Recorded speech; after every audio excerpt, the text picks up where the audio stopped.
My wife, Willow, never even dreamed that, just because of one sentence she said before she died. After being reborn, I would publicly announce the cancellation of our engagement on the spot. Everyone thought I had gone crazy, that I would actually tear things apart with the Liu family, a medical giant, and give up such a grand business blueprint just like that. But what no one knew was that Willow Liu was actually one of the nation's top scientists. Her research project could have cured a deadly disease that killed millions. Yet after marrying me, she became a wealthy housewife who indulged herself every day, shopping non-stop. Meanwhile, after the marriage alliance, I worked myself to exhaustion. But my career still couldn't surpass my competitors. Who could tolerate that? So after being reborn, I directly turned Willow from my wife into a workhorse, as long as I could obtain her research patents. Wouldn't I be able to lie back and enjoy life for the rest of my days? In this life, it's finally my turn to live in comfort. Chapter 1. Before my wife died, she said something to me. It wasn't, "I love you." It wasn't, "Take care of the child." It wasn't even any kind of tender last words or instructions for after she was gone. What she said was, "If there's a next life, I hope I can continue being my scientist self and not be married off for an alliance." After saying that, her hand slipped out of my palm. I didn't even have time to ask her what she meant. The siren of the ambulance pierced through the entire tunnel. I held her already cold body, my mind completely blank. Her blood seeped through my fingers, staining the watch she never took off, the gift our two families gave us when we entered that marriage alliance. She had worn that watch for 3 years. The dial was covered in tiny scratches I had never noticed before. My name is George Wang, the only son of the Wang family. At 27, I took over half of the family business. That marriage alliance 3 years ago was decided by our parents over drinks. My father said, "The Wang family needs the Liu family's resources in the medical sector." The Liu family said, "The Liu family needs the Wang family's financial support." As for me and her, Willow Liu, the second daughter of the Liu family, a PhD in biochemistry from MIT, our opinions didn't matter. I remember the day of the marriage alliance. She wore a white wedding dress, standing in the hotel lobby, her makeup flawless, her smile appropriate and composed. When I walked over and took her hand, her fingertips felt cold. I asked, "Nervous?" She said, "No, I'm just not used to high heels." That was the first thing she said to me that wasn't mere politeness. Only after we got married did I find out that, in the past, she wore Crocs and a lab coat in the lab, her hair always tied into a messy ponytail, her face never touched by makeup. But after marrying into the Wang family, she woke up at 6 every morning, spent an hour putting on makeup, styling her hair, and choosing her outfit, then sat at the dining table waiting to have breakfast with me. I left the house at 8. Breakfast usually lasted only 10 minutes. The makeup she spent an hour preparing, I saw it for 10 minutes a day. Sometimes when I worked late into the night and came home, she would still be waiting for me in the living room. On the coffee table was a cup of honey water at the perfect temperature. She would be leaning against the sofa, already asleep, still holding a fashion magazine in her hand. At the time, I thought this was just the daily life of a wealthy housewife. She seemed to have adapted well. I never once asked her whether she liked that kind of life. The car accident happened on a Saturday. I rarely had free time, so I said I'd take her to a resort in the suburbs for a couple of days. She sat in the passenger seat and, for once, spoke a little more. She said she had recently been reading a popular science book about gene editing. She said that CRISPR technology had already advanced to the 4th generation. She said her former advisor had published a paper in Cell last month, solving a key bottleneck in off-target effects. She said a lot, her voice soft, as if she was afraid that if she talked too much, I'd get annoyed. I responded with a few absent-minded MMs while driving. Then my phone rang. It was work. I picked it up and talked for more than 10 minutes. After I hung up, she stopped talking. The car was quiet for a long time. I glanced at her and saw that she was looking out the window, her fingers tracing something on the glass. Later, I thought she was probably drawing molecular structures. When the truck lost control in the tunnel, I didn't react at all. I only heard a loud crash, and then the whole world started spinning. When the airbags deployed, 2 of my ribs broke. The pain nearly made me pass out, but I heard her voice. She was calling me, "George. George." I turned my head to look at her. Her side was more severely crushed. The car door caved in, trapping her legs. There was a long gash on her forehead, blood covering half her face. She was looking at me, her eyes bright. She wasn't crying. "Are you okay?" she asked. I couldn't speak because of the pain. She smiled faintly, her lips moving, and said something that still makes my whole body tremble when I think about it. "George, my lab coat, it's still in the locker at the lab. I didn't take it with me when I left." She was talking about 3 years ago. 3 years ago, when she left the lab before marrying me. That was when I realized she had never let it go. It took the rescue team 40 minutes to get her out of the car. For those 40 minutes, she kept talking, as if trying to say everything she hadn't said in the past 3 years. She said the acknowledgement section of her doctoral thesis was 3 pages long, and her advisor said she was too verbose. She said her last experiment took 2 years before it produced data, and that day she cried in the lab for an hour. She said she actually wasn't very good at makeup, she learned from videos, and even now her eyeliner still came out uneven.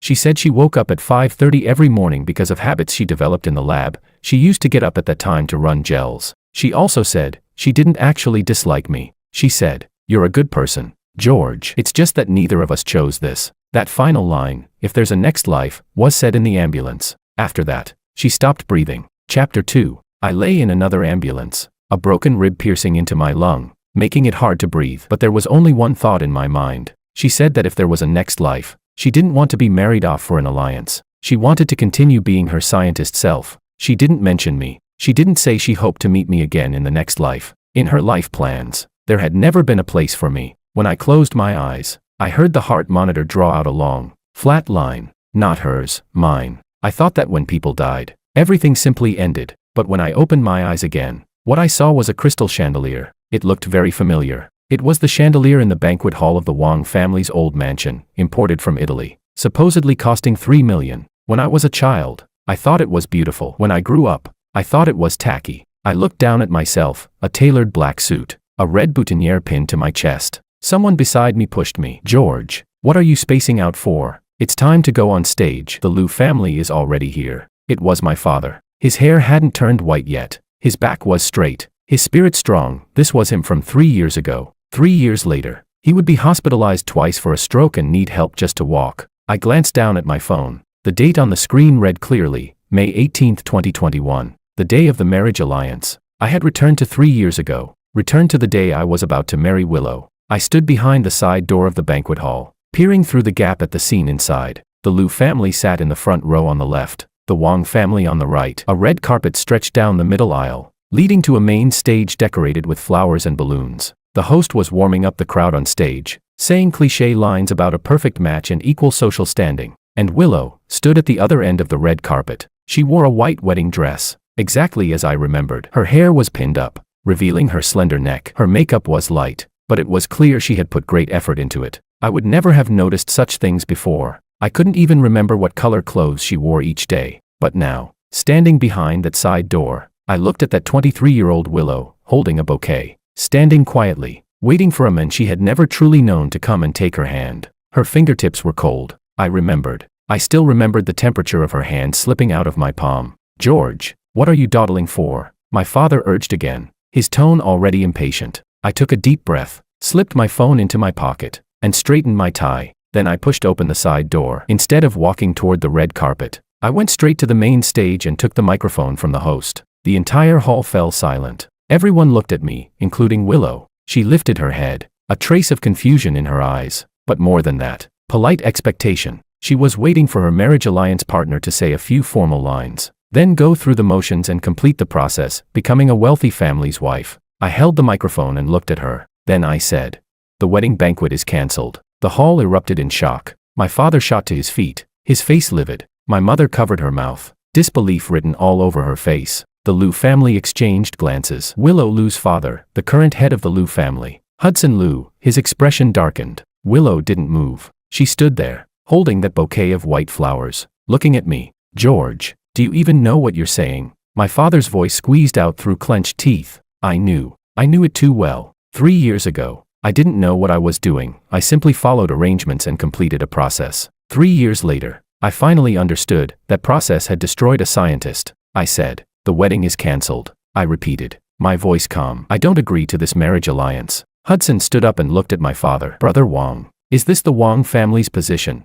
My father quickly waved his hands. "Hudson, listen to me. This unfilial son. No need to explain." I cut him off. "This is my personal decision. It has nothing to do with the Wang family, nor the Liu family. I just think, two people's entire lives shouldn't be decided by a marriage alliance." As I said this, I kept looking at Willow. She still had that same expression, quiet and composed, like a white poplar tree standing in the wind. No protest, no questioning, no tears, but I saw her fingers tighten around the bouquet. Her knuckles turned white. Only later did I realize she was holding it in. She was holding back an overwhelming, all-consuming emotion that was almost drowning her. Not anger, not grievance, but relief. Chapter 3. My father rushed onto the stage and grabbed my arm. My mother screamed from below, telling me to shut up. The Liu family began whispering among themselves. Some were making phone calls, others checking stock prices on their phones. The scene quickly descended into chaos. As I was dragged off the stage, I took one last look at Willow. She happened to be looking at me too.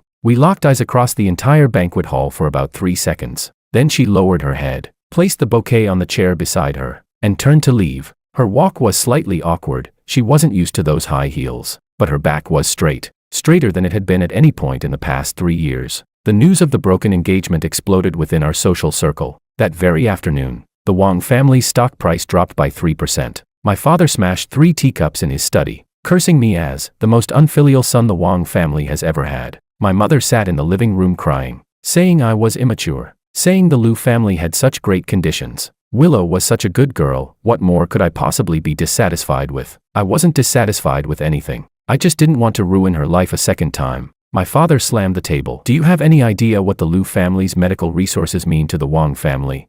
I do, I replied. You do? You do, and yet you still. Dad, the Wang family's medical division doesn't lack money, it lacks technology, I said, looking at him. What the Liu family can give us is just channels and licenses. They don't even have the core technology themselves. A marriage alliance won't solve that. My father froze, because what I said was the truth. 3 years ago, the Wang family rushed into the alliance with the Liu family because Wang Medical got stuck in the licensing process and needed the Liu family's connections in the health authorities. But 3 years later, I realized, even after securing the license, the products had no real competitive edge and were ultimately crushed by competitors. And Willow, during those 3 years, hadn't done a single thing she was truly capable of doing. She studied gene editing. She could have changed something, no matter what. Do you know how much face the Wang family has lost? My father's tone softened slightly, but he was still unwilling to let it go. Hudson just called. He kept implying that we broke our word. I'll go explain it to the Liu family, I said. My father asked, how are you going to explain it? Say you don't like his daughter. Then what were you doing all this time?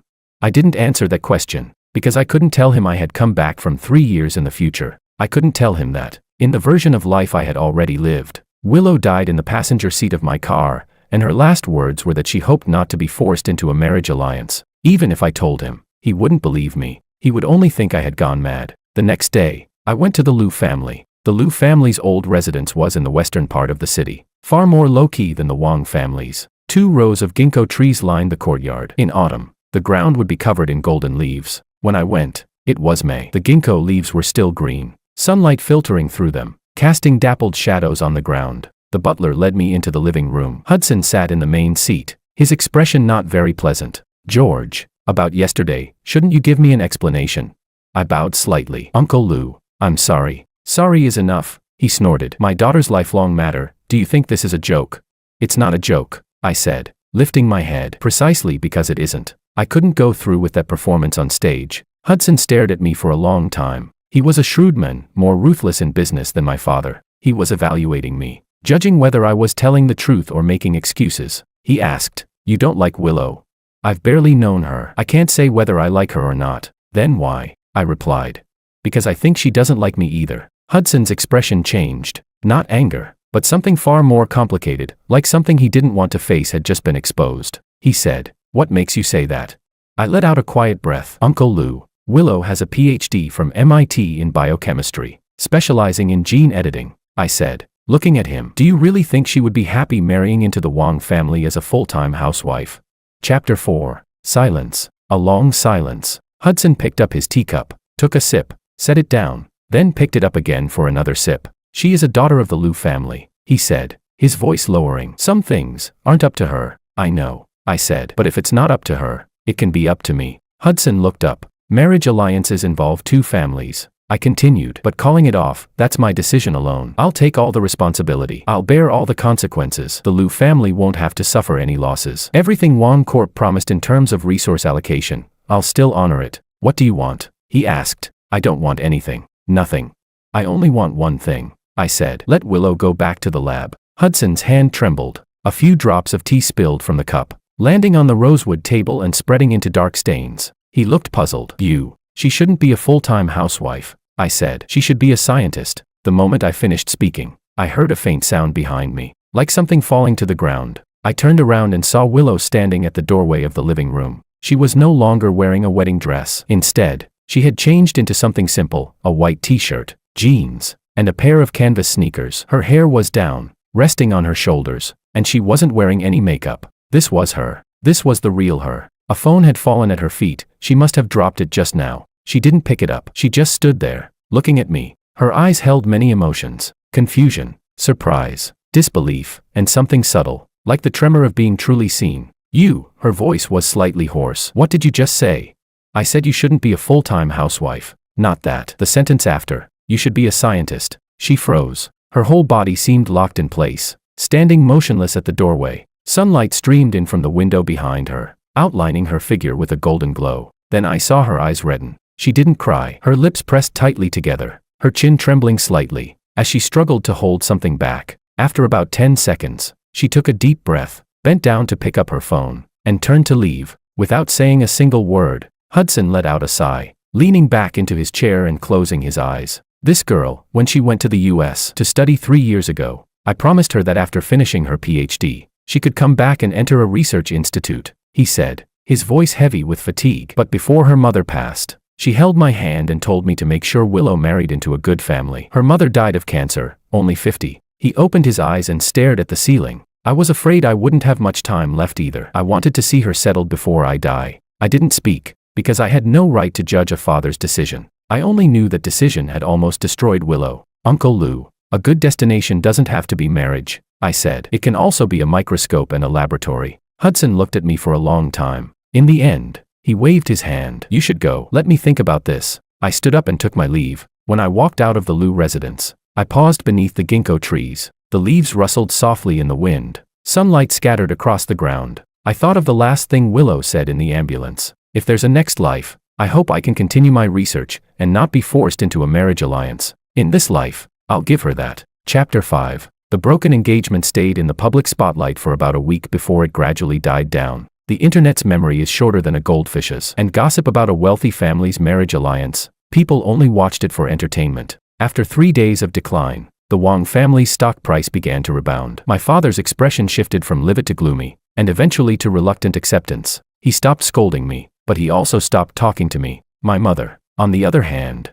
kept nagging in my ear every day, saying there was no response at all from the Liu family, saying how wonderful Willow was, asking if my brain had been crushed in a door. I ignored her, because I was busy with something. Wang Medical had recently started a new drug development project, collaborating with a biotech company in Beijing. I reviewed the project's technical materials and discovered a problem. Their target screening method was outdated. They were still using traditional high-throughput screening, low efficiency, high cost, and prone to missing truly effective targets. If CRISPR technology were used for genome-wide screening, efficiency could increase by at least tenfold. But Wang Medical had no technical foundation in this area. I looked into domestic gene editing teams and found that the top ones were all in universities and research institutes, with very little collaboration with companies. It wasn't that they were unwilling, it was that companies were usually unwilling to invest in long-cycle exploratory research like this. Companies wanted fast results. They wanted products that could be launched within 3 years. But fundamental research might not yield a single result even in 5 or 10 years.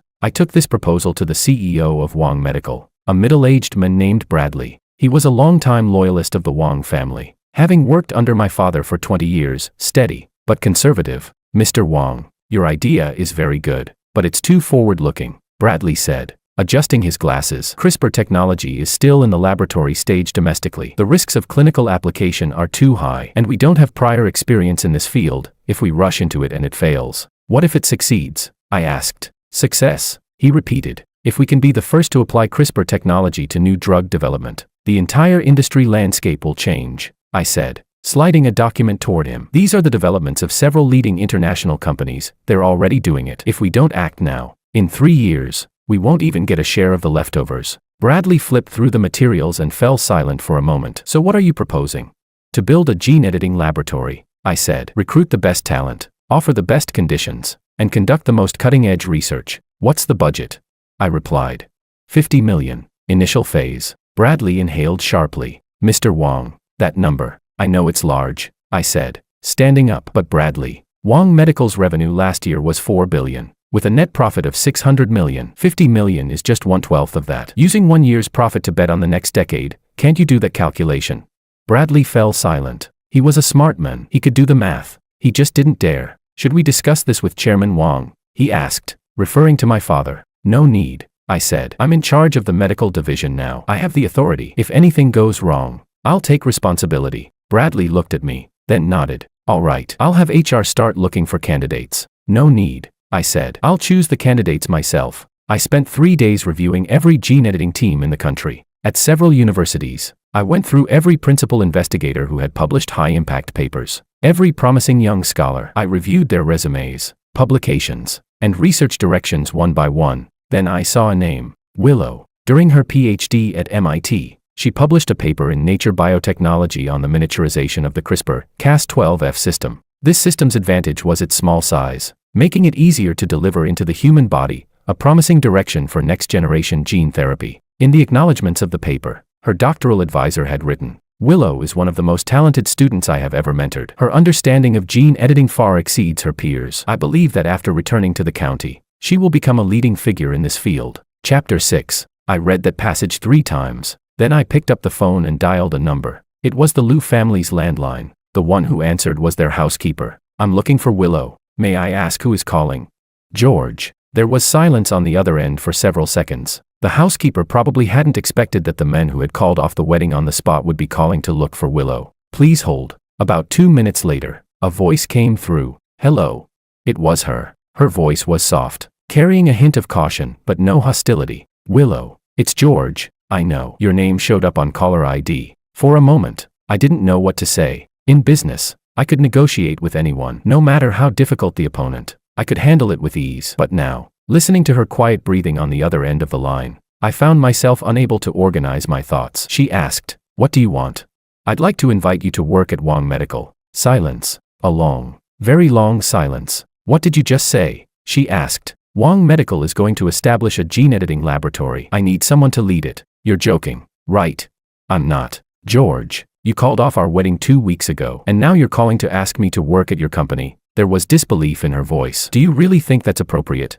Why wouldn't it be? I asked. Because, she paused before continuing. Because everyone would think you're pitying me, or trying to make up for something in a strange way. I let out a small laugh. I'm not pitying you, and I'm not making up for anything. I just need the most suitable person, and you are that person. What makes you say that? You don't even understand my research field, I replied. The miniaturization of the CRISPR-Cas12f system, its targeted delivery efficiency is 3 times higher than traditional Cas9, with a 40% reduction in off-target effects. Your doctoral work solved a long-standing bottleneck in this field. Your advisor wrote in a Nature Biotechnology paper that you're one of the most talented students they've ever mentored. The line went completely silent. So silent that all I could hear was my own heartbeat. You've read my papers. Her voice changed. No longer cautious, but softer. Something more vulnerable. I have. I said. More than one. You've published 4 first-author papers and 2 co-firsts, with a total impact factor above 80. During your 5 years at MIT, you were producing results almost every year. How do you know all this? Because I spent 3 days reviewing every young scholar working in gene editing, I said, and I found that you're the best. Another stretch of silence. Then I heard a very soft sound, something between a laugh and a sob. George, do you know something? She said. You're the first man who has ever come to me not because I'm the Liu family's daughter. That sentence was like a needle, thin, but piercing deep. My grip on the phone tightened. So, I asked, are you coming or not? I need to think about it. All right, but don't take too long. The lab won't wait. I hung up and leaned back in my chair, letting out a long breath. The sunlight outside was harsh, reflecting off the glass facade of the office building across the street, glaring and blinding. I stared at that light and thought back to 3 years ago, or rather, that timeline that no longer existed, when Willow sat in the passenger seat, her fingers tracing molecular structures on the car window. What had she been thinking then?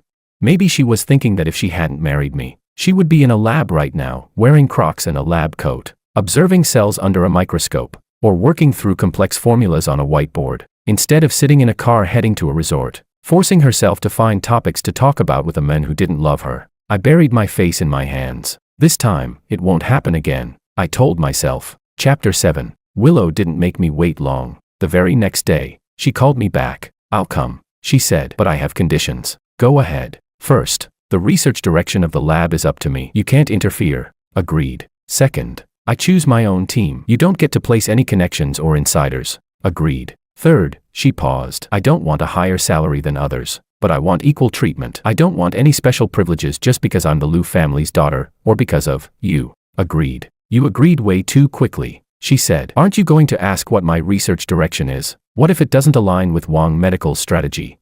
I trust your judgment. George. You, she sighed. Do you know what your biggest problem is? What?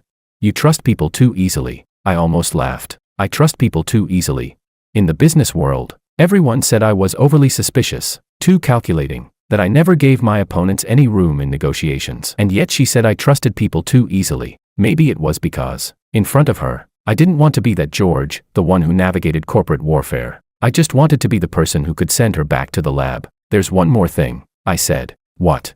You said before you're not used to high heels. When you come to work, just wear Crocs. There was a brief silence on the other end. Then she laughed. Not the polite, social kind of smile, but a genuine one, rising straight from the heart. The sound was soft, but I heard it. Okay, she said. A month later, the lab was ready. It was located on the third floor of Wang Medical's RD Center, an entire floor, 1,200 square meters. From renovation to equipment procurement, I oversaw everything personally, not letting anyone interfere. Laminar flow hoods, biosafety cabinets, fluorescence microscopes, flow cytometers, real-time PCR machines, every piece of equipment a proper lab needed. I bought the best available. Just one next-generation sequencer cost $8 million. Bradley's face turned green when he saw the invoice. He licked his lips and said, Mr. Wang, this budget, I've said it before. If anything goes wrong, I'll take responsibility. Bradley said nothing more. On the day Willow joined, she wore Crocs. She was also wearing a white lab coat,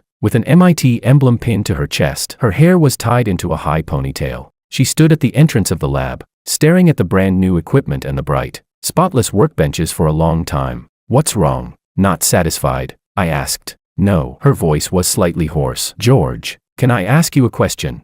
Go ahead. Why are you doing all this? I've told you, I need the most suitable person. Not that. She shook her head. I mean, why did you call off the wedding? You could have married me that day. It would have been good for the Wang family and the Liu family. Why take such a big risk? Offend both sides. Just to. I finished her sentence. Just to let you go back to the lab. She nodded. I fell silent for a moment. I couldn't tell her the truth. I couldn't say that in another timeline. She died in the passenger seat of my car, and her last words were that she regretted marrying me. So I chose a different answer, because I don't think you should be trapped in a kitchen and a living room. I said, you should be trapped in a laboratory. She froze for a second. Then she laughed. That's a strange way to put it. She said, who would want to be trapped in a lab? You would, I said, because that's where you belong. Chapter 8. Her smile froze. Then her eyes reddened. This time, she couldn't hold it back. Tears slipped from the corners of her eyes, trailing down her cheeks and dripping onto her white lab coat, forming small dark circles. She wiped them with the back of her hand, but more tears came. Impossible to stop. Sorry, she said softly, her voice trembling. I'm not usually like this, I know. I just haven't stood in a lab for too long. The last time I wore a lab coat was 3 years ago. I know. She sniffed and said, what do you know? You don't know anything. After saying that, she turned and walked into the lab. I stood at the doorway, watching her figure disappear behind the laminar flow hood. She crouched down, opened the door of an incubator, and touched the shelves inside, as if confirming something. Then she stood up, walked to the window, and pushed it open. The wind blew in, lifting her ponytail. She leaned against the windowsill with her back to me, her shoulders trembling slightly. I knew she was crying, but I also knew this was a good kind of crying, the kind that comes when someone finds where they truly belong again. I stood at the doorway for a long time, until her shoulders stopped shaking, until she turned around, her eyes still red, but with a faint smile on her face. George, thank you, she said. No need to thank me, I replied. Just do your job well. Don't waste my $50 million worth of equipment. She let out a small laugh. Capitalist, she said. Then she put on her gloves and began her first real experiment in 3 years. The lab ran more smoothly than I had expected. Within 2 months, Willow built a complete CRISPR screening platform and began genome-wide target screening. Her first target was non-small cell lung cancer, the most important pipeline in Wang Medical. The existing targeted drugs had severe resistance issues, and new targets were urgently needed. Her efficiency was astonishing. Using traditional high-throughput screening, it would take about 6 months to screen an entire genome. With CRISPR, she completed the first round in 2 months and identified 17 candidate targets. When Bradley received the report, his hands were shaking. Mr. Wang, is this data real? Of course it is, I replied. Do you think she'd fake it? That's not what I mean, he said. I mean, the efficiency is incredible. If these targets are validated, Wong Medical will be at least 3 to 5 years ahead of competitors. I smiled. That's why I said 50 million isn't expensive. Bradley gave a bitter smile. Mr. Wong, I'm convinced. But things weren't that simple. Willow's arrival caused some subtle reactions within Wong Medical. First, among the senior staff in the RD center, most of them came from traditional pharmaceutical backgrounds and weren't particularly receptive to cutting-edge technologies like gene editing. On top of that, Willow's identity made things even more complicated. The Liu family's daughter, the woman who almost married into the Wong family, who got her engagement called off and was then hired into the company. That kind of gossip spread 100 times faster than experimental data. I started hearing whispers. Didn't she get in through connections? Of course, Liu family's daughter, and Mr. Wong's ex-fiancé, a 50 million lab just for her alone. Tisk, the world of the rich is beyond us. When those words reached my ears, I was in a meeting. I put down my pen and glanced around the conference room. Who said those things just now? I asked. No one spoke. I'll ask one more time. Who's been spreading those rumors about Willow in the RD center? A man in his early 30s raised his hand. His name was Noah. He was the deputy director of the RD center. Had been with Wong Medical for 6 years, one of the senior staff. Chapter 9. Mr. Wong. I said it. He replied directly, without any hesitation. But what I said is also the truth. Willow's resume is indeed impressive, but she has no industry experience. Taking charge of a 50 million project right away, it's only natural for people in the company to question it, isn't it? What exactly are they questioning? I asked. They're questioning whether she got in through connections. She got in through ability, I said. I've read her resume. I've read her papers. In the field of gene editing, there are no more than 3 people in this country who are stronger than her. But, Noah, do you know how many steps are involved in a full CRISPR screening workflow? He froze for a moment. I continued. Do you know the quality control standards for each step, from gRNA library design, to viral packaging, to cell infection, to next-generation sequencing data analysis? Noah said nothing. You don't, I said. But Willow does. Because during her 5 years at MIT, she did this every single day. And you, after 6 years at Wong Medical, have you ever conducted even one CRISPR experiment? He shook his head. Then keep your mouth shut and do your job. The conference room fell completely silent. I swept my gaze across everyone and said slowly, from now on, if I hear any more gossip about Willow, hand in your resignation yourself. I don't keep people who gossip behind others' backs. After the meeting, Bradley followed me into my office. Mr. Wong, what you said just now, it was satisfying, but it might make the RD team even more resistant toward her. I know. Then why? I sat down and said, because I don't care what they think. I care about results. Once Willow's targets are validated, everyone will shut up. Until then, if anyone dares to interfere with her or her work, I don't care who they are, they're out. Bradley looked at me, hesitating. Bradley, just say what you want to say, I said. Mr. Wong, I'll ask something I probably shouldn't. He said carefully. Your relationship with Willow, is it more than just employer and employee? I looked at him. What do you think? I think, Bradley chose his words cautiously. You care about her too much. A normal boss wouldn't offend the entire RD center for one employee. She's not an ordinary employee. I know. But what I mean is, Bradley, I cut him off. Do you know what the biggest problem of Wong Medical is? What?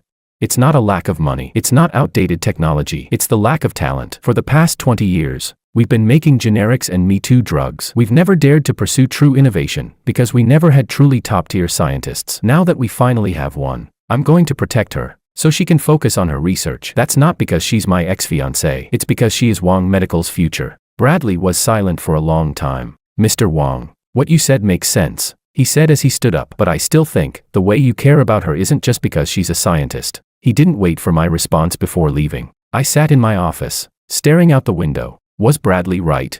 I didn't know. I only knew that, in another timeline, when she died beside me, it felt as if my heart had been crushed in someone's grip. That kind of pain wasn't the kind you feel for an employee. Chapter 10. Willow worked late almost every night. Sometimes when I stayed until 11 or midnight and passed by the RD center, I could still see the lights on the 3rd floor. One time, I couldn't help but go up. The lab door was open. She was sitting in front of a microscope, completely focused on what she was observing, not even noticing me enter. I stood at the doorway for a while and saw a cup of coffee on her desk, already cold, and beside it, half a sandwich left unfinished. You're not eating, I said. She jumped in surprise, almost springing out of her chair. George, what are you doing here?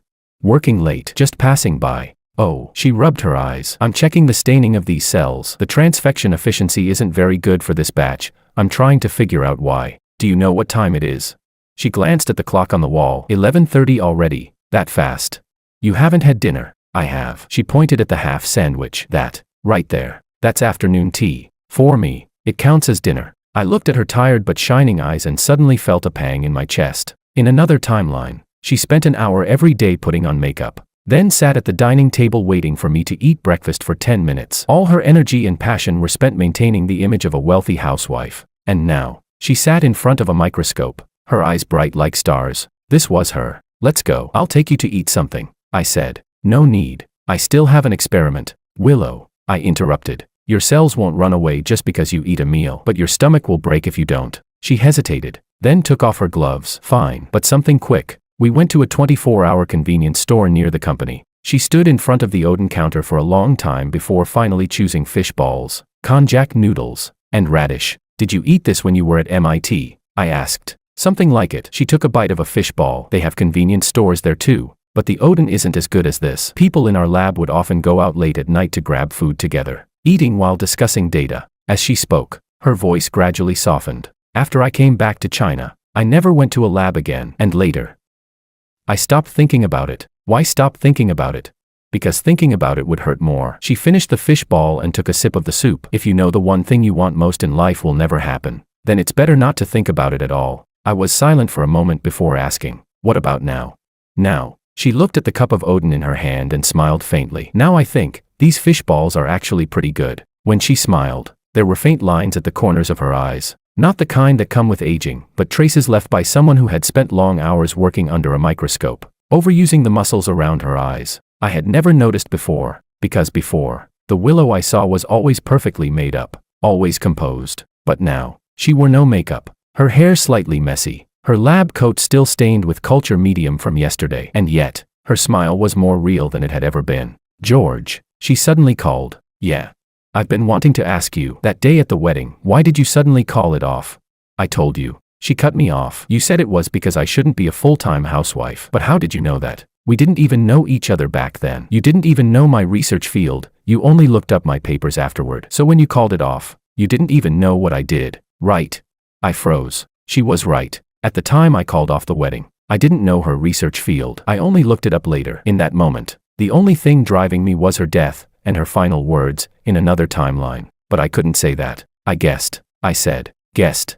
I nodded. I guessed you wouldn't like that kind of life. She stared at me for a while. You're really strange, she said. Everyone tells me that marrying into the Wang family is a blessing, something people would beg for. But you say I wouldn't like it, do you? I asked. She didn't answer. She crushed the Odin cup in her hand and threw it into the trash. Let's go back. My cells are still waiting for me. She turned and walked away, her pace quick, as if she were avoiding something. Watching her retreating figure, I suddenly realized something. She hadn't denied it. Chapter 11. In the 4th month after the lab became operational, something went wrong. Among the 11 candidate targets Willow had identified, one showed extremely strong anti-cancer effects in preliminary validation. If this target could be fully verified, it would become an entirely new lung cancer therapeutic target, with no global competitors. Somehow, the news leaked. One morning, when I walked into my office, I found a letter on my desk. Not an email, a physical letter. There was no sender's name on the envelope, only the words, to George Wang, personal. I opened it. The message inside was brief.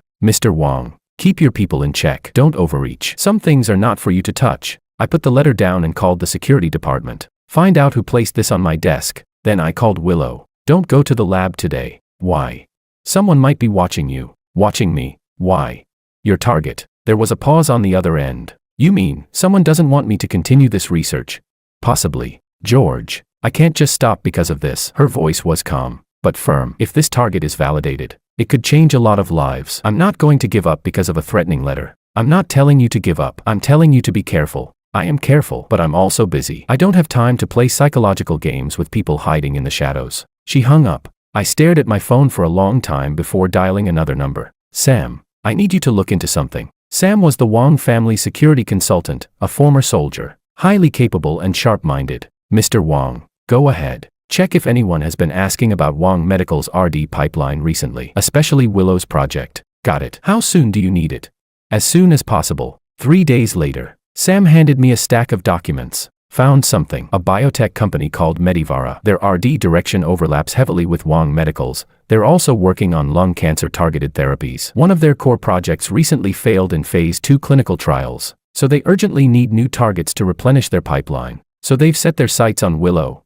Not just that. Sam flipped to a page of call records. They contacted a technician in your RD center through an intermediary. His name is Marco. He works in Willow's lab as support staff. Medivara offered him $2 million to buy Willow's target data. My grip tightened on the documents. Where is Marco now? I asked. Still at work. He doesn't know we've already found out. Bring him to me. When Marco was brought into the meeting room, his face was pale as paper. He looked about 25 or 26, had only graduated 2 years ago. Wearing black-framed glasses, he seemed like an honest person. Mr. Wong. Sit. He sat down, his hands trembling. How long have you been working at Wong Medical? I asked. 2 years. Your salary?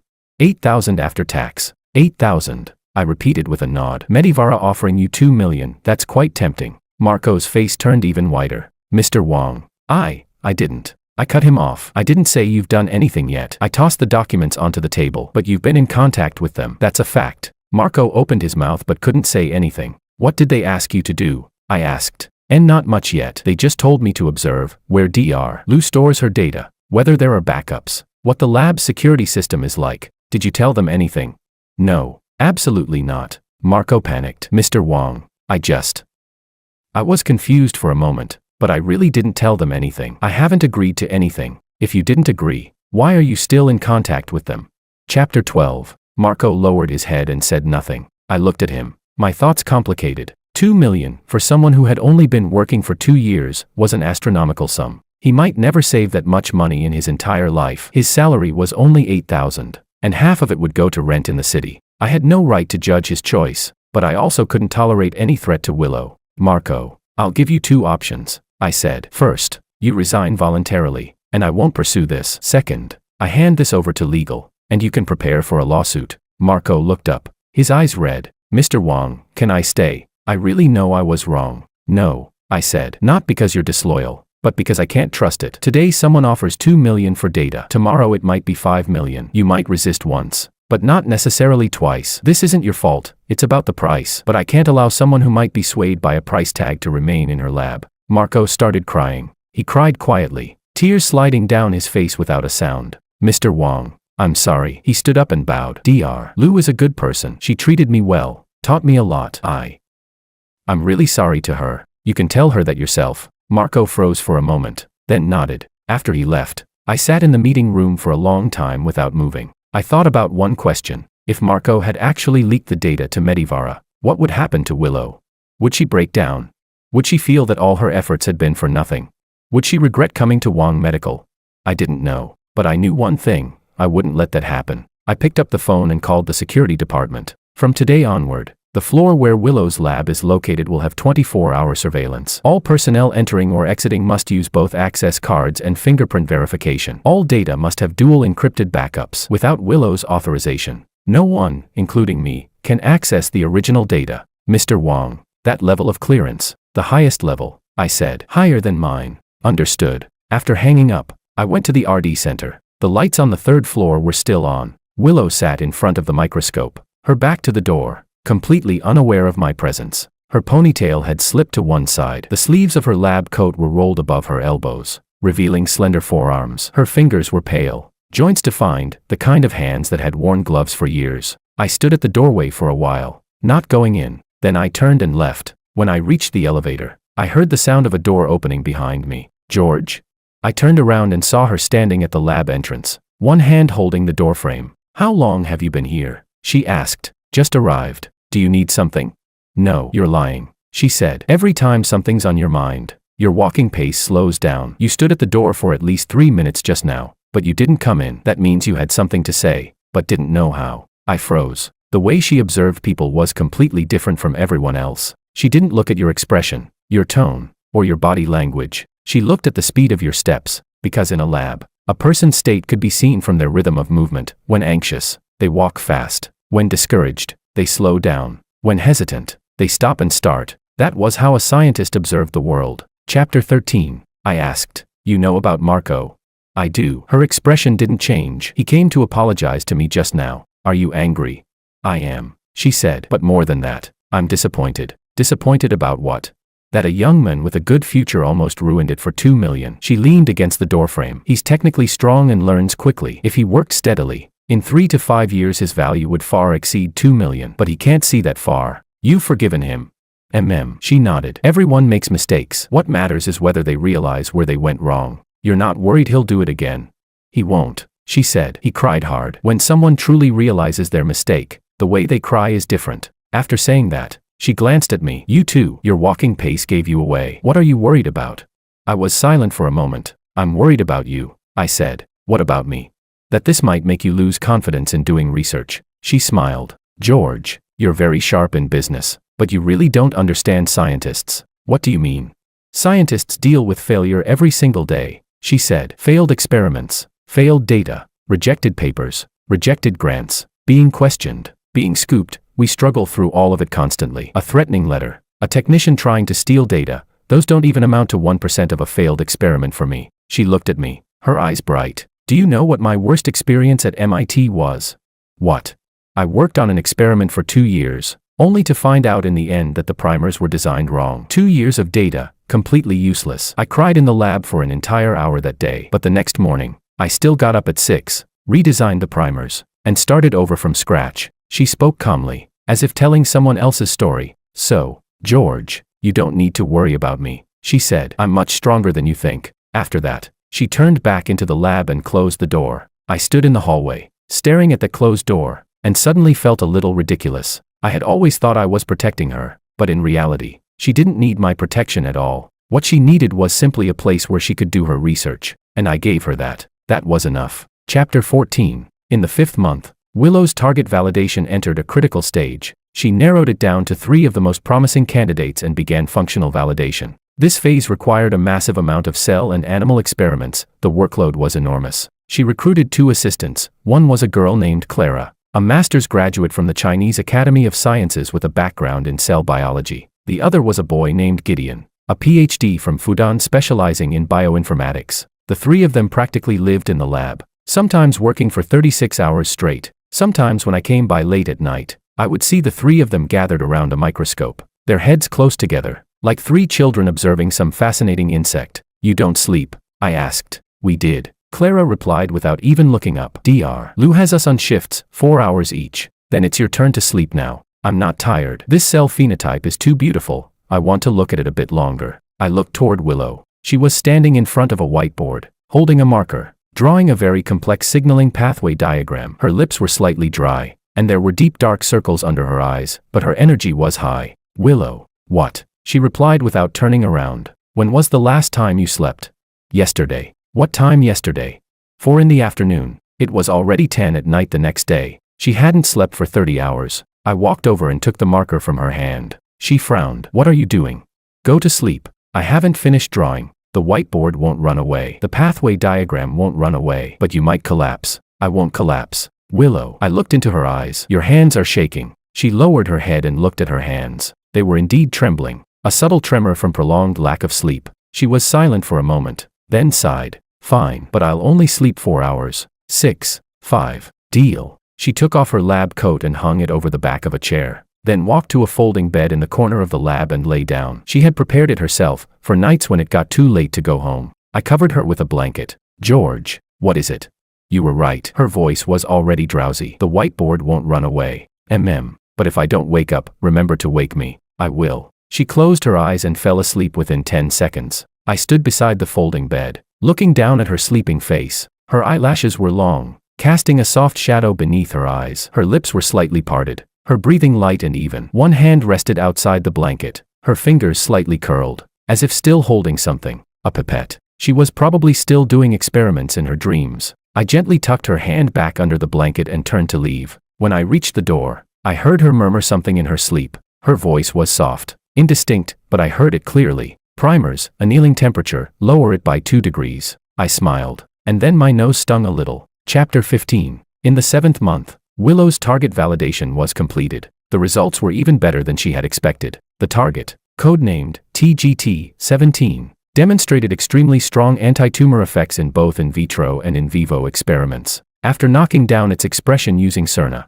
The proliferation of non-small cell lung cancer cells was suppressed by 85%, and the tumor inhibition rate in the nude mouse xenograft model reached 78%. These numbers were top tier on a global scale. After receiving the full experimental report, Bradley sat in silence in the conference room for a full 5 minutes. President Wang, he finally said, his voice slightly hoarse, if this target is developed into a drug, the projected annual sales. Don't think about sales yet, I interrupted. Think about how to protect this achievement first. You mean patents? Not just patents. Willow, too. Bradley glanced at me and said, I understand what you mean, but President Wang, Dr. Liu is currently our most valuable asset. The company will spare no effort to ensure her safety. It's not just about safety, I said. It's about making her feel at ease. Whatever she wants, give it to her. Money, personnel, equipment, time, however much she needs, she gets. Bradley let out a bitter smile. President Wang, you're concerned for her, is it really just a professional relationship?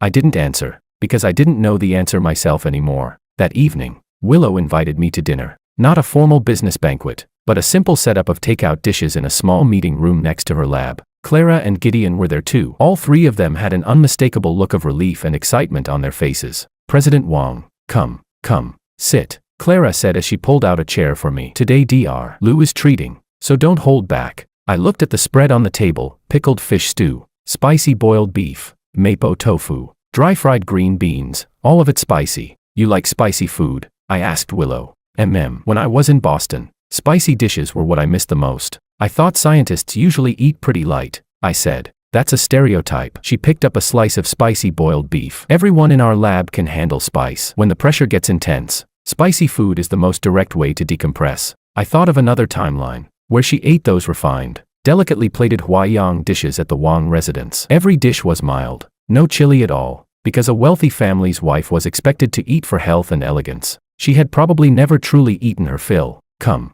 President Wang, a toast to you. Gideon raised his cup of cola. If it weren't for you, Dr. Liu might still be a full-time housewife right now. That would have been the biggest loss to the scientific community. Willow shot him a glare. Gideon, that's enough. I'm just telling the truth, Gideon said with a grin. President Wang, you might not know this, but Dr. Liu is actually quite well known in our field. A lot of people have been asking where she went. Some say she got married and quit her career. Others say she went abroad. If they find out she's doing research at Wang Medical and producing data like this, the whole industry will go wild. Which is exactly why this information can't be leaked for now, I said. The patent application has already been submitted. Until it's approved, all data must remain strictly confidential. Understood. Gideon nodded. After dinner, Clara and Gideon tactfully left first. Only Willow and I remained in the meeting room. She leaned back in her chair, holding a cup of tea that had already gone cold, gazing at the night view outside the window. George, yeah, have you ever thought about what things would be like if you hadn't backed out at the wedding that day?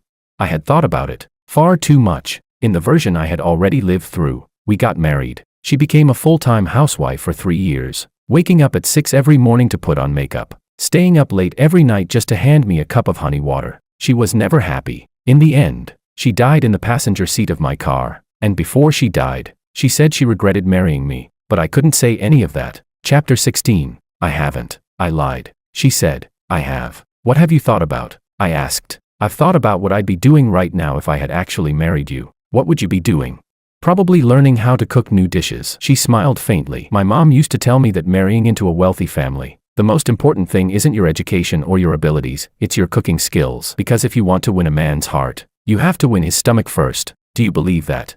No, she said, but I would still learn because I'm a very serious person. No matter what I do it seriously. Even if I were a full-time housewife, I would do it with full dedication. Her voice was calm, but I could hear the quiet sorrow beneath it. A person who takes everything seriously, forced to pour all that dedication into something she doesn't love. That is probably one of the cruelest things in the world. But now I don't have to anymore. She stood up and stretched. Now I just need to focus seriously on my experiments. Thank you, George. You gave me what I wanted most. What? The right to choose. She looked at me, her eyes carrying both a smile and something I couldn't quite understand. You know, she said, most people in this world don't have the right to choose. They're pushed along by their background, their families, society, ending up wherever the current takes them. But you gave me that right. I waved it off. It wasn't me. You earned it yourself. Without you, I couldn't have, she said, because I wouldn't have had the opportunity. She picked up the empty cup on the table, walked to the door, and paused. George, yeah. Have you ever thought about getting to know each other again? What do you mean? I mean, she turned around, leaning against the doorframe. Our previous relationship was two people who almost entered an arranged marriage. That kind of relationship is strange and awkward. But what if we throw that away and start over? Start over as what? Start over as two people getting to know each other, she said. Not as potential marriage partners, not as boss and employee, just as two individuals. After saying that, there was a faint flush on her face. Whether it was from the spicy food or something else, I couldn't tell. How do you want to start over? Let's start with names. She extended her hand. Hi, I'm Willow. I work in gene editing. And you? I looked at her hand. It was slender, with defined knuckles, her nails cut short. I took her hand. Hi, I'm George. I'm in business. She smiled, a bright, genuine smile, like a child who had just made a new friend. Then please take care of me, George. Likewise, Willow. We stood there, shaking hands on opposite sides of the meeting room doorway, like two people who had just exchanged business cards. But I knew that from this moment on, something had changed. Chapter 17. After the patent was submitted, I thought everything would move forward smoothly, but I forgot one thing. The business world never goes easy on you just because you have good technology. On the contrary, good technology attracts even more people who want a piece of it. Medivara hadn't given up. After failing with Marco, they switched strategies. Instead of trying to steal data again, they directly filed a patent opposition against Willow's target. Their argument was, the TGT-17 target had already been mentioned in one of their earlier patents, and Willow's work did not constitute innovation. It was a far-fetched claim, because Medivara's so-called early patent only vaguely mentioned certain potential targets related to lung cancer in the background section. There was no specific sequence information or functional validation data at all, but in patent litigation, far-fetched doesn't mean invalid. As long as they could muddy the waters and stall Wong Medical's progress, Medivara would gain time to catch up. When Bradley told me about this, I was in my office reviewing Wong Group's reports. Medivara moved faster than we expected. He said, they've already submitted an opposition request to the patent review board. If it goes through, our patent could be delayed by at least a year. A year. At minimum. If it escalates into administrative litigation, it could take 2 to 3 years. 2 to 3 years. In the biopharmaceutical industry, that meant the entire window of opportunity for a field. If Wong Medical couldn't push this target into the clinical stage within 2 years, other companies would catch up. And by then, a track worth tens of billions would be carved up completely. I asked, who's behind Medivara? Bradley hesitated. We found out, but you might not want to hear it. Say it. Medivara's largest shareholder is Lu Group. My fingers froze on the desk. Lu Group. Hudson Lu's company. Willow's father. I frowned. You're saying Hudson is fighting a patent war against Wong Medical? Not necessarily Hudson himself, Bradley said. Medivara is just a company Lu Group has invested in. They hold 15%, not a controlling stake, but Lu Group does have a seat on Medivara's board. Who holds that seat? Hudson Lu's nephew, Stephen Lu. Stephen. I knew him. The son of Hudson's older brother, 35 years old, in charge of investment operations within Lu Group. Rumor had it he was highly ambitious, always trying to prove he was better than Willow, especially since Hudson had no son, and the issue of succession within the family had always been sensitive. Why would he target Willow's project? I asked. 2 possibilities. Bradley raised 2 fingers. First, he genuinely sees the commercial value of this target and wants a share. Second, he wants to suppress Willow's position within the family. If she succeeds with this target, her standing in the Lu family will rise significantly. And Stephen, I finished his sentence. He doesn't want that to happen. Exactly. I leaned back in my chair and closed my eyes. This was more complicated than I had imagined. It wasn't just business competition, it involved internal power struggles within the Lu family. And Willow was caught in the middle. Bradley, I'll handle this, I said. President Wong, are you sure? Your relationship with the Lu family. I said I'll handle it. Bradley looked at me, nodded, and left. I picked up the phone and called Willow. Are you free right now? I'm running a gel. What's up? There's been a situation with your target. There was a pause on the other end before she said, is it Medivara? How did you know? Gideon looked into it. He downloaded their patent opposition filing. I read through it. Her voice was calm. The patent they cited, I read it 3 years ago. There's only one sentence about TGT-17, saying this target may play a role in lung cancer. No supporting data at all. This opposition has no real basis. I know it doesn't, I said. But legal procedures take time. What do we do then? Focus on your experiments for now. Leave the legal side to me. George. Yeah.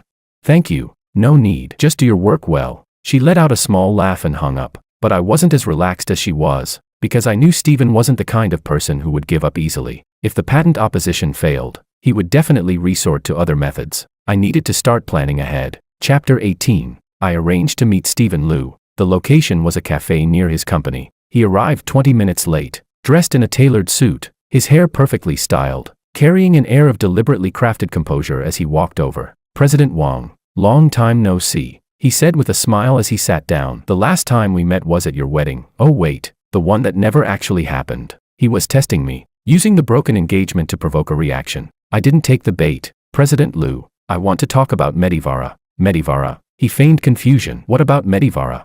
"You know what I mean." "President Wang, I don't quite understand," he said. "Medivara is Medivara. Liu Group is just a minor shareholder. I only sit in on the board. I'm not involved in operations. The patent dispute between Medivara and Wang Medical has nothing to do with me." I smiled. "President Liu, we're both in business. There's no need for polite nonsense." I looked at him. "What do you want?" Stephen stared at me for a moment, then dropped the smile. "George, you're straightforward. My time is limited." "Fine, then I won't beat around the bush." He leaned back in his chair. "I want a share of the TGT-17 target." "How?" "Wang Medical and Medivara co-develop it. We split the profits 50-50. "Impossible." "Then 60-40. You take 60, I take 40. I shook my head. "I'm saying co-development is impossible. This target was discovered by Willow. She won't agree to collaborate with Medivara. Whether she agrees doesn't matter." Stephen's expression turned cold. "What matters is this: without Medivara's cooperation, your patent will be delayed at least 2 years. In 2 years, the entire field will already be taken by others. Choose." "I choose a third option." "A third option?" I shrugged. "Bypass Medivara's patent opposition and push straight into the clinical stage." Stephen laughed. "George, are you insane? Without patent protection, how do you plan to go clinical? The moment you enter clinical trials, others will copy you immediately. Then it becomes a race." I stood up and placed the money for the coffee on the table. "President Liu, let me say this one last time. TGT-17 is Willow's work. No one gets to take it, not even her family." Stephen's expression changed. "George, what do you mean? What are you implying?" "I'm not implying anything. I'm stating it clearly." I looked straight at him. "Willow is your cousin. Even if you don't help her, fine, but sabotaging her from behind, do you really think that's appropriate?" Stephen was silent for a few seconds, then let out a cold laugh. "George, do you know why you backed out of the wedding?" "Why?" "Because you don't understand the Liu family." He stood up, meeting my gaze. "In the Liu family, no one sees Willow as a scientist. She's just a daughter meant for an arranged marriage. Her mother was the same, and so is she. You think giving her a lab changes anything? It doesn't. Because the Liu family doesn't need scientists, they need pieces on a chessboard." With that, he turned and left. I stood there, watching his figure disappear through the cafe entrance. Outside, the sunlight was harsh, shimmering over the asphalt and distorting the air with rising heat. I clenched my fists. Every word Stephen said cut like a blade, not because they were cruel, but because they were true. In the Liu family, Willow had never been a scientist. She was just a daughter meant for an arranged marriage, a daughter whose value depended on who she married. Her PhD, her papers, her research achievements. In the eyes of the Liu family, they were nothing more than part of her dowry, just labels to raise her worth. Suddenly, I felt sick of the Liu family, and sick of myself, because in another timeline, I had been the same kind of person, someone who only looked at labels. What I saw was a MIT PhD marrying into the Wang family, and I thought it was a perfect match, but I had never once thought about what that MIT PhD meant to her. It wasn't a label, it was her life. Chapter 19. By the time I returned to the company, it was already dark. The lights on the 3rd floor of the RD center were still on. Willow was still in the lab. I went upstairs, pushed the door open, and saw her sitting in front of a microscope, holding a pipette, passaging cells. "You're still here?" "Almost done," she said without looking up. "I'll leave after I finish this batch." I sat down beside her. "Willow, I want to ask you something." "Go ahead. Why did you agree to the arranged marriage back then?" Her hand paused. The pipette hovered in midair for 2 seconds before she continued. "Because of my dad." "Did he force you?" "No." She put down the pipette and turned to look at me. "He didn't force me. He just said one thing." "What did he say?" "He said, Willow, my health isn't good. I might not have many years left before I go. I want to see you settled in a good place." Her voice was calm, but I saw her eyes redden. I said, "Your mother also passed away because of cancer." "Yeah, so you couldn't refuse him." "That's right." She lowered her head. "When a father who might not have long to live makes his only request of you, you can't refuse, even if it's something you don't want to do." She took off her glasses and rubbed her eyes. "Actually, I knew my dad's condition wasn't that bad. He was using it to make me give in. But, what if he really didn't have much time left? I didn't want him to be disappointed before he passed. So you sacrificed yourself." "I wouldn't call it a sacrifice." She gave a faint, bitter smile. I just felt that being a scientist and being a daughter, sometimes you can only choose one. Who says that? Reality. She put her glasses back on and continued passaging the cells. George, you know what? I used to hate you. I froze for a moment. Hate me? Yeah, the day you called off the wedding. I really hated you. She placed the culture dish into the incubator and closed the door. Not because you refused to marry me, but because you humiliated me in front of so many people. At the time, I thought, even if you didn't want to marry me, you could have told me privately. Why did you have to put me in that position in public? I'm sorry. You don't need to apologize. Later, I figured it out. She turned around, leaning against the incubator, looking at me. You called it off in public to take all the blame onto yourself. If it had been done privately, everyone would have said it was the Liu family's daughter who got rejected, that it was my fault. But by doing it publicly, everyone would say the Wang family's son was unreliable, that it was your fault. She looked at me, her eyes bright. You were protecting me. I stayed silent. She was right. That had been my intention. But I couldn't tell her that the reason I thought of it at all was because, in another timeline, I had seen her bear far more than she ever should have. George, I've been thinking about something, she said. What? Why are you so good to me? I'm not being good to you. You are. She cut me off. You gave me a lab, gave me the best equipment, shielded me from all the gossip, stood up for me the moment I was threatened. You don't even let me wear high heels. Tell me, if that's not being good to someone, what is?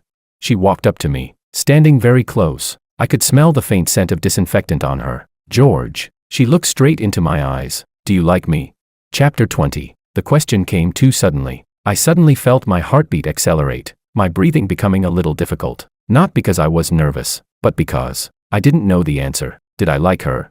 In another timeline, I had been married to her for 3 years, yet I had never truly understood her. I didn't know she liked spicy food. I didn't know she could draw molecular structures. I didn't know her fingers would trace patterns on a car window. A version of me like that. Did I even have the right to say I liked her?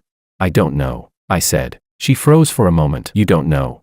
I don't know if I have the right to like you, I said, because everything I know about you only started recently. Before that, I knew nothing about you. She looked at me in silence for a long time. Then she smiled. George, you know what? You're the strangest man I've ever met. Why? Because most men in this situation would say, I like you. Even if they didn't truly mean it, they would still say it. But you said, I don't know. That means you're serious. She reached out and patted my shoulder. It's okay. You can take your time to figure it out. I have plenty of time. She turned back to the microscope and continued observing her cells. Oh, right. She added, you still haven't told me what's going on with Medivara. I sighed. Not great. Stephen is pulling strings behind the scenes. The patent will be delayed for at least a year. Stephen. Her expression changed. My cousin. Yeah. She fell silent for a moment. I knew it, she said, her voice lowering. He's always been competing with me. Since we were kids. If I ranked first, he had to be first. If I went abroad, he had to go abroad. If I did research, he wanted to do research too, but he couldn't. So he went into investment instead. And now that I've developed a target, he wants to take it. What are you going to do? I asked. Nothing. She looked up. I'll focus on my experiments. You handle the legal side. That's our division of responsibilities. Right. Right. Good. She smiled faintly. George, I trust you. After saying that, she lowered her head and continued looking through the microscope. I stood behind her, watching her focused profile, and suddenly felt something swelling in my chest. It wasn't pain. It was a feeling I hadn't experienced in a long time, like something inside me was finally being filled. In another timeline, I had never felt this, because I had never truly seen her. But now, I did. She wasn't a wealthy family's wife. She wasn't a tool for an arranged marriage. She wasn't anyone's pawn. She was Willow, a scientist, a serious, stubborn, brilliant scientist. She deserved the best laboratory, the most cutting-edge research, the most freedom in her life. Not a husband who didn't love her, a pair of ill-fitting high heels, or a cup of honey water waited on until late at night. Willow. Yeah. I've figured out the answer. What answer? The question you asked me earlier. Her hand paused on the focus knob of the microscope. You like me? She asked. She didn't turn around, but I could see the tips of her ears turning red. I'm not sure if it's love, I said, but I do know one thing. What? I don't want to see you get hurt ever again. She was silent for a long time. The light from the microscope reflected in her eyes, forming 2 tiny points of glow. George. Yeah. That answer moves me more than I like you ever could. She still didn't turn around, but I saw the corners of her lips lift into a smile. Chapter 21. The patent opposition hearing was scheduled for 2 months later. During those 2 months, Willow practically lived in the lab. She not only had to carry out follow-up validation experiments for TGT-17, but also prepare the technical documentation to respond to the patent opposition. Medivara had hired top-tier patent lawyers, coming in aggressively. Bradley suggested that we hire external counsel as well, but I refused. I'll handle it myself, I said. President Wang, you're not a lawyer. I don't need to be. I need someone who understands the science. Willow understands it better than I do. All I need to do is translate what she says into legal language. Bradley looked at me and said nothing more. During those 2 months, Willow and I were together almost every day. During the day, she worked in the lab while I reviewed documents in the office next door. At night, we would eat oaten from the convenience store together. Then she would go back to the lab to keep working, and I would return to the office to continue reading case files. Sometimes, when her experiments overwhelmed her, she would come to my office and sit quietly. She wouldn't say anything, just sit there. Sometimes she would fall asleep on the desk for 10 minutes, then get up and say, "Okay, I'm going back." Once, she fell asleep on my desk, and I draped a coat over her. In her sleep, she murmured, "George, your data is wrong." I almost laughed out loud. Even in her dreams, she was criticizing my data. The night before the hearing, she came to see me. "George, I'm a little nervous." "You, nervous?" I was surprised. "You weren't nervous after 2 years of failed experiments, but now you are. That's different." She sat across from me, holding a cup with both hands. "When experiments fail, that's my own problem. But this target, it's not just mine. It affects Wang Medical's entire pipeline, and the expectations of so many people, and your cousin's ambitions," I added. She fell silent for a moment. "I've actually been thinking about something," she said. "What? If TGT-17 really becomes a drug, how many people could it save?" I didn't answer. The 5-year survival rate for non-small cell lung cancer is only 19% right now, she said. If this target truly works, that number could increase to over 35%. Nearly 2 million people die from lung cancer globally every year.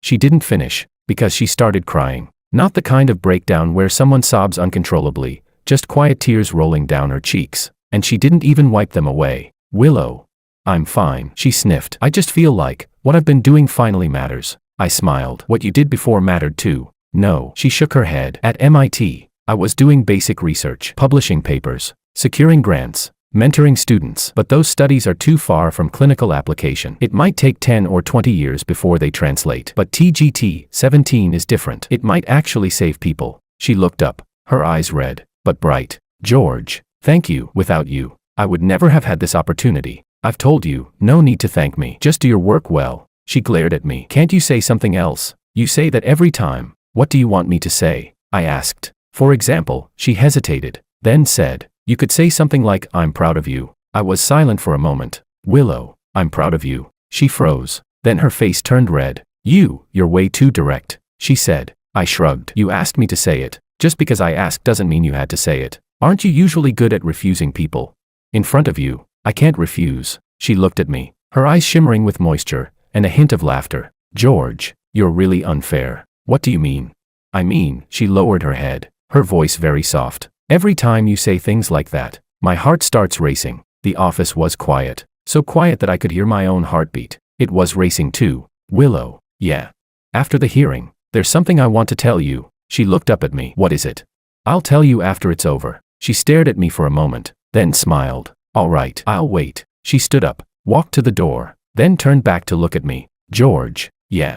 No matter how the hearing turns out, I don't regret coming here." Then she left. I sat in the office, staring at the closed door, my heart still racing. I knew what I wanted to tell her, but I would wait until after the hearing, because before that, I didn't want to distract her. Chapter 22. The patent review hearing was held in a gray government building. Willow and I arrived half an hour early. She was dressed in a black suit, her hair tied back in a ponytail, no makeup on her face. "Are you nervous?" I asked. "Not nervous," she said, "but I'm a bit cold. The air conditioning in this building is too strong." I took off my coat and handed it to her. She hesitated for a moment, then accepted it and draped it over herself. "Thank you, no need." Wearing my coat, she sat beside me, flipping through the technical documents in her hands. Her fingers were trembling slightly, not from nerves, but from the cold. Medivara's team arrived 10 minutes later. Stephen Liu walked at the front, followed by 2 lawyers and a technical expert. When he saw Willow and me, he gave a slight nod as a greeting. Willow didn't look at him. She kept her head down, continuing to review her materials. The hearing was chaired by 2 patent examiners from the review committee, a man and a woman, both in their 40s, with serious expressions. Medivara's lawyer spoke first. Their core argument was simple: the TGT-17 target had already been mentioned in one of Medivara's earlier patents, and therefore Willow's work lacked novelty and should not be granted patent protection. To support this claim, they brought in a technical expert, a biology professor from a well-known university. The professor spoke for 20 minutes, citing numerous papers and patents, attempting to prove that TGT-17 was a predictable target for a person skilled in the art. After he finished, the examiner looked at me. "Representative of Wang Medical, do you have a response?" I stood up and walked to the front. "I don't have much to say. I'd like to invite our technical expert to provide an explanation." I looked at Willow. She stood up, took off my coat and hung it on the back of the chair, then walked to the front. The way she stood there was completely different from how she looked in the lab. In the lab, she was quiet, focused, immersed in her own world. But on the stage, her presence changed entirely. She became sharp. "Honorable examiners," she began, "I have read Medivara's patent, number ZL78-9. In the background section, they mentioned certain targets potentially related to lung cancer, including a vague reference to a gene identifier. But please note," she turned on the projector. A table appeared on the screen. The sequence corresponding to that gene identifier differs from the sequence of the TGT-17 target they are now claiming by 37%. 37%. In genetics, a sequence difference of more than 15% means it is not the same target. A 37% difference means these are two completely different genes. Medivara's lawyer stood up. "Objection. MS. Liu is conflating concepts. Sequence difference does not equal functional difference." "I am not conflating anything," Willow interrupted him, her voice calm but firm. "I am stating facts. The gene mentioned in Medivara's patent encodes a transcription factor. TGT-17 encodes a membrane receptor. Their molecular functions, cellular localization, signaling pathways, there is no similarity whatsoever. This is like saying that because your patent mentioned cars, all patents for bicycles should be rejected." Chapter 23. The room fell silent for a few seconds. The examiners exchanged glances and nodded. "Please continue," the female examiner said. Willow flipped to the next slide. "This is the functional validation data for TGT-17, she said. In vitro experiments, in vivo experiments, mechanism of action studies, all original, unpublished data. These results demonstrate the function of TGT-17 in non-small cell lung cancer, as well as its feasibility as a therapeutic target. None of this appears in Medivara's patent, not a single word." She glanced at Stephen Liu. "Therefore, Medivara's patent opposition is invalid." Her voice was soft, but every word carried weight. Stephen's expression changed. His lawyer stood up, attempting to argue back, but Willow had already turned off the projector and returned to her seat. When she sat down, her hands were trembling, not from the cold, but from the adrenaline crash. Under the table, I reached out and held her hand. Her hand was cold, but she gripped mine firmly in return. The examiner announced the end of the hearing. The result would be announced within 30 working days. When we walked out of the building, the sunlight was harsh. Willow squinted, raising her hand to shield her eyes. "George, yeah. How did I do just now?" "Very well. Really. Really, you were even better than I imagined." She smiled. "Well, of course, I'm an MIT PhD." When she said that, there was a long-lost pride in her tone. The pride of a scientist in her own expertise. Not the pride of being a daughter of the Liu family. Not the pride of being a wealthy wife, but the pride of being a scientist. "Let's go," I said. "I'll take you out for a real meal. Not convenience store Odin." "Deal," she said. "I want spicy food." "Fine, the spiciest kind." We walked side by side under the sunlight, our shadows stretching long. Her shadow overlapped with mine, like two people holding hands. I didn't hold her hand, but I thought, maybe one day, I would. 4 weeks later, the result came out. The Patent Review Committee rejected Medivara's opposition and upheld the validity of Wang Medical's patent. When Bradley walked into my office with the notice, his expression looked like he had just won the lottery. "President Wang, we did it." I took the notice and read through it. Then I picked up the phone and called Willow. "The result is out. We won." There was silence on the other end for 3 seconds. Then I heard a long exhale. "George, yeah.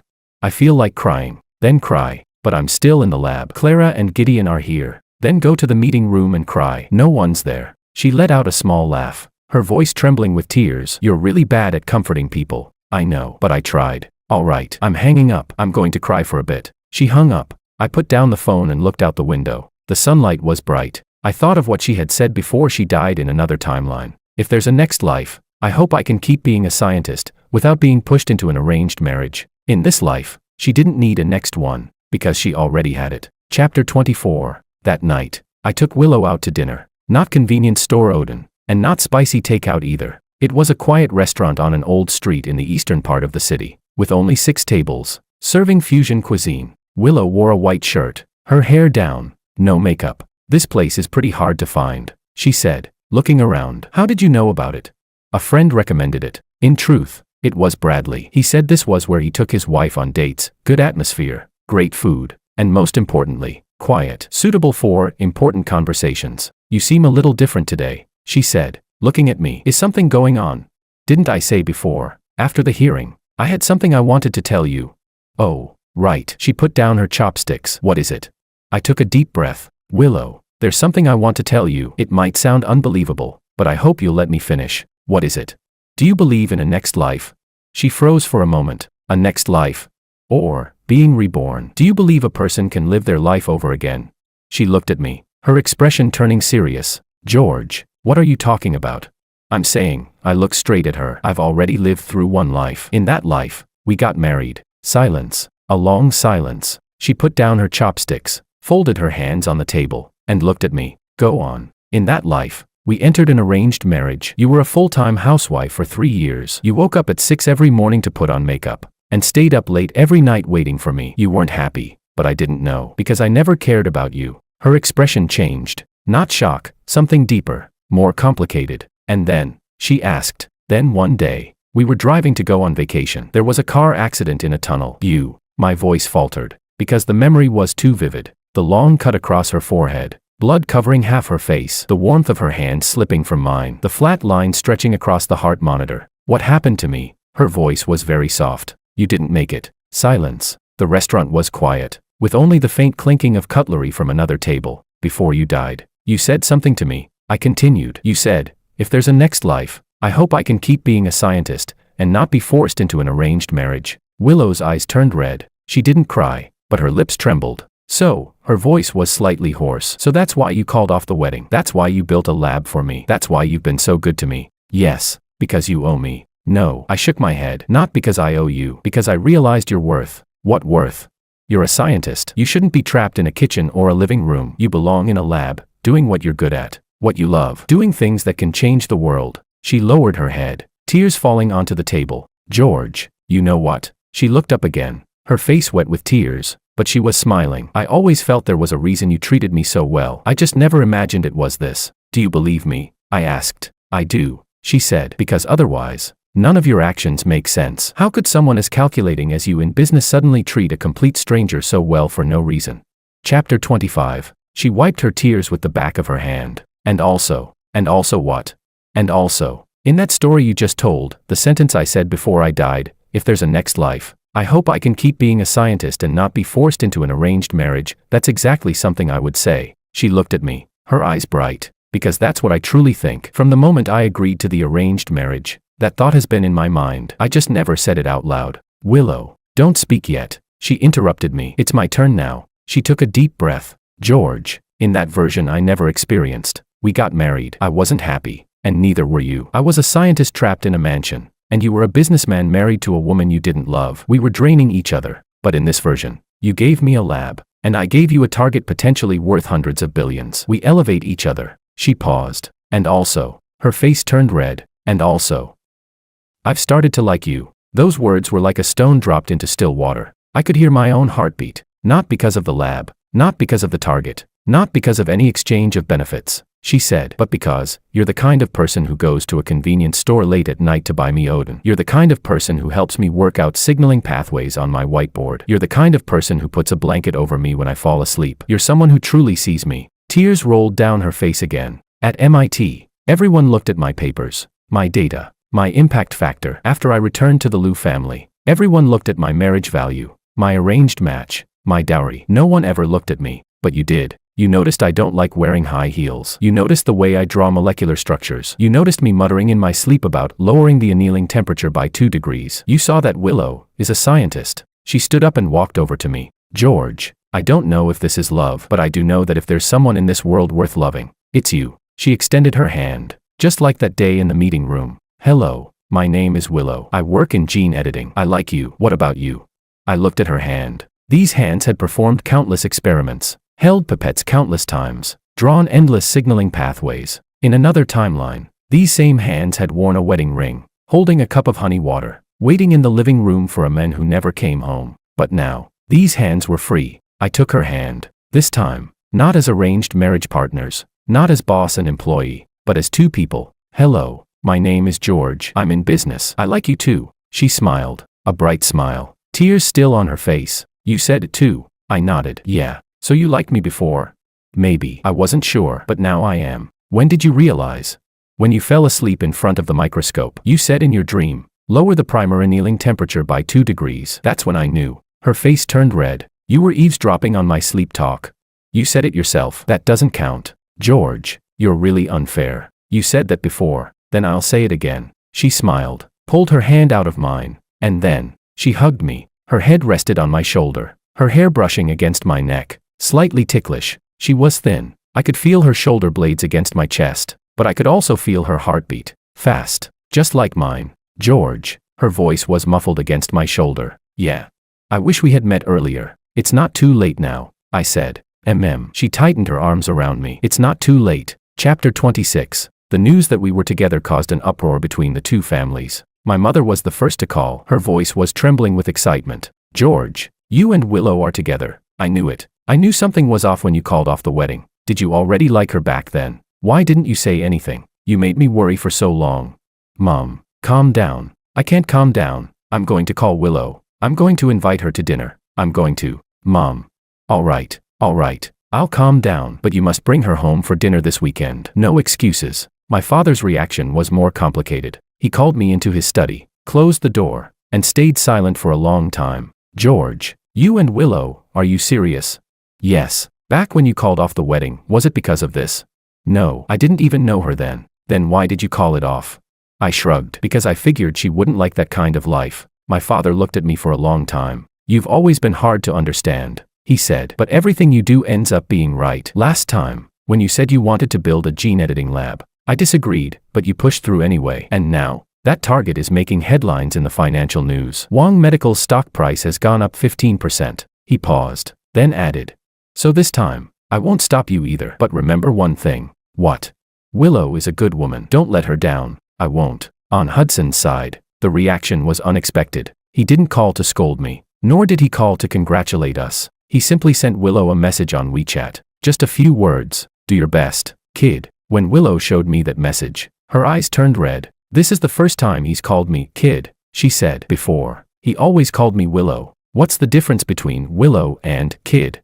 Willow is a name a daughter is called by. Kid is how a father calls his daughter. In Hudson's eyes, Willow was no longer just a daughter meant for an arranged marriage. She was someone with her own career, her own achievements, someone he could finally be proud of. Chapter 27. We didn't have a grand wedding. Willow said she didn't want one. Weddings are exhausting, she said. Makeup, high heels, standing on stage while hundreds of people stare at you. And besides, she added, that last wedding was already enough for me. Even if it didn't actually happen. Then what do you want? I asked. Something simple, she said. We'll register the marriage, then have a meal with both families. That's enough. That's it.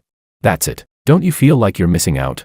Not at all. She looked at me. George, I don't need a wedding to prove anything. I just need you. I looked at her and suddenly thought of the wedding in another timeline. The white gown, the flawless makeup, the hall full of guests. She stood at the other end of the red carpet, holding a bouquet, her fingertips cold. In that wedding, she wasn't a bride. She was something being traded. But this time, there was no wedding, no red carpet, no hall full of guests. Just the two of us, walking into the civil affairs office on a bright afternoon, taking a single photograph. In the photo, she wore a simple white t-shirt, her hair tied in a ponytail, no makeup, but she was smiling, a genuine, unguarded smile that came from the heart. After we finished, she stood at the entrance, holding up the marriage certificate toward the sunlight. George, look, the photo turned out pretty well. Yeah, you're not going to say anything else?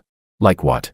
Like, wife, you look beautiful. I was silent for a moment, then said, wife, you look beautiful. She burst out laughing. You sounded so reluctant. I wasn't. I meant it. Then why did you almost laugh? Because, I thought for a moment. Because the word wife sounds strange coming from me. Why strange? Because I've never said it before. Then you'll have to get used to it. She put the certificate into her bag and hooked her arm through mine. Because from now on, I'm your wife. Her grip on my arm was firm. I could feel her warmth, so different from the cold I remembered in another timeline. When she died. Willow, yeah. You once said that if there were a next life, You wanted to keep being a scientist and not be forced into an arranged marriage. I did. What about this life? She stopped and looked at me. In this life, I'm a scientist, and your wife, she said. I want both. She stood on her toes and kissed my cheek. Come on, let's go home. I still need to review tomorrow's experimental plan. She took my hand and pulled me forward. The sunlight fell on her, her ponytail swaying gently in the breeze. As I watched her, a word came to mind: closure. In another timeline, the story ended with her death and regret. In this one, it began with her rebirth and fulfillment. Not because I saved her, but because I saw her. A scientist. A serious, stubborn, brilliant scientist. My wife. Chapter 28. 1 year later, the TGT-17 target entered the preclinical development stage. Willow had worked in the lab for 72 consecutive hours, completing the final batch of toxicology data. When she walked out, her eyes were red. Her hair was a mess, and there was a coffee stain on her lab coat, but she was holding a data report in her hand, smiling like a child. George, look, this batch of data passed every benchmark. I took the report and read through it. Good. Prepare for IND submission. She nodded vigorously. If everything goes smoothly, we can enter Phase 1 clinical trials next year, and if Phase 1 goes well, then we can save lives. Her eyes lit up like stars. George, we can really save lives. As she spoke, tears began to fall, but she was smiling. George, you know what? When I was at MIT, I never imagined my research would come this far. I thought I'd spend my whole life in the lab, publishing papers, mentoring students, applying for grants, doing cool but ultimately useless basic research. But now it's different. She wiped her tears. What I'm doing now can actually save people. This feeling. She couldn't finish her sentence, because she was crying too hard. I pulled her into my arms. She leaned against my shoulder, crying like a child. Thank you, George. Thank you for giving me all of this. It's not something I gave you, I said. You earned it yourself, but you gave me the opportunity. Opportunities are for those who are prepared. You prepared for 10 years. I just showed up at the right time. She looked up at me through tear-filled eyes. George, you're really bad at saying romantic things. I know,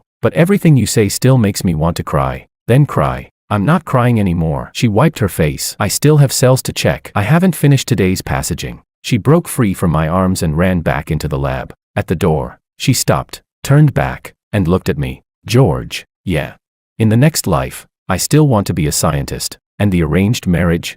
She smiled. If it's with you, I might consider it. With that, she slipped back into the lab and closed the door. I stood in the hallway, staring at the closed door. The corridor was quiet, filled only with the hum of the air conditioning, but I could hear her voice, behind the door. She was talking to Clara. Clara, how's the transfection efficiency for this batch of cells? Dr. Lou, not bad. Positive rate is 65%. Optimize it further. We should be able to reach over 70%. Got it. I smiled. Then I turned and left. When I reached the elevator, I paused and glanced at my phone. The wallpaper was the photo from our marriage certificate. She was smiling brightly. So was I. This was our best version. Not a marriage of wealthy families. Not an exchange of interests. Just two people, seeing each other, lifting each other up. She didn't want my money. She didn't want my status. She didn't want anything from me. All she wanted was a lab. And what I could give her was more than just a lab. It was a home. A home without high heels or honey water. A home where she could wear Crocs, eat spicy street food, and mumble in her sleep about lowering the annealing temperature by 2 degrees. That home was our shared target.